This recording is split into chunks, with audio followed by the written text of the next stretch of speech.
Chris Ware has released three of his stories so far as full graphic novels, and each one of these are straight up masterpieces. So today I'm going to talk about each of these main books and rank them along the way. Now, before I get into the books, I first have to discuss the US stamps he created. Chris Ware basically did a collab with the US Postal Service to commemorate the 250th anniversary. And just look at the detail. Each individual stamp has something happening in it. It's so cool. I love it so much, I even bought the mouse pad. Now, each one of these books is amazing. I basically rate them like a 9.8, 9.9, and a 10 out of 10. But I just thought it'd be fun to put them in order of my favorites. So first up is Jimmy Corrigan, the smartest kid on earth.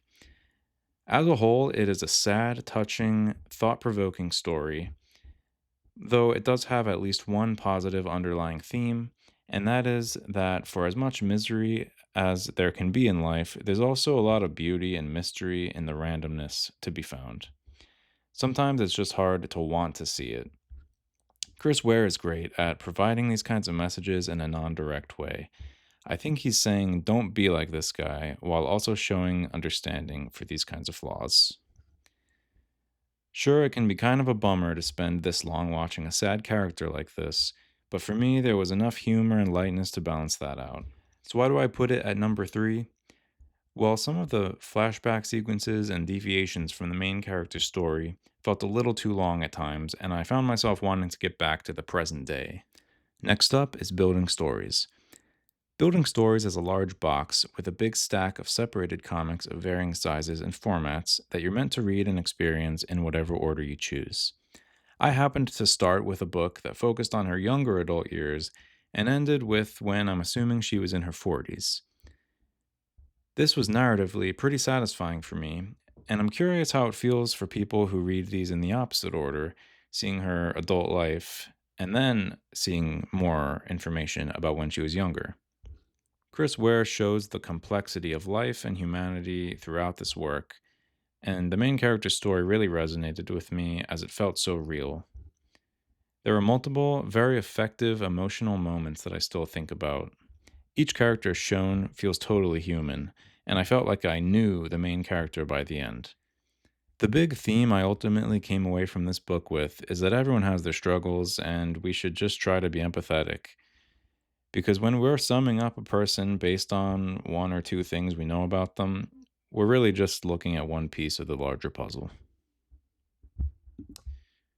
Rusty Brown. Now, this is book one of two. Chris Ware has confirmed that there's a second book that will be coming out at some point in the future.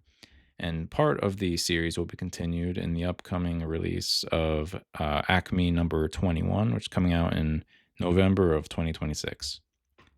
What makes this my favorite of Ware's books, I think, is the scope. There are a handful of characters that all get lengthy chapters dedicated to them, and they are all just incredibly written. The characters weave in and out of each other's stories seamlessly, and each one feels unique and immensely impactful. There are some pretty dark moments at times, and I found myself with this feeling of just being disturbed emotionally. It can be a bit of an emotional roller coaster, as we see a lot of monotony in the characters' lives, but also immense pain at times. Just a side note, I read that the song Red Planet by the band Always was inspired by a certain chapter in this book, and it makes a lot of sense. I highly recommend listening to that song. Now, there's definitely some bummer moments in this book, but there are some nice ones too. And when they come, they just hit that much harder.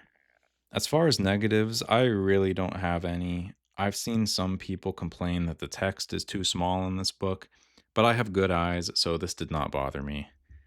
So yeah, that's Rusty Brown.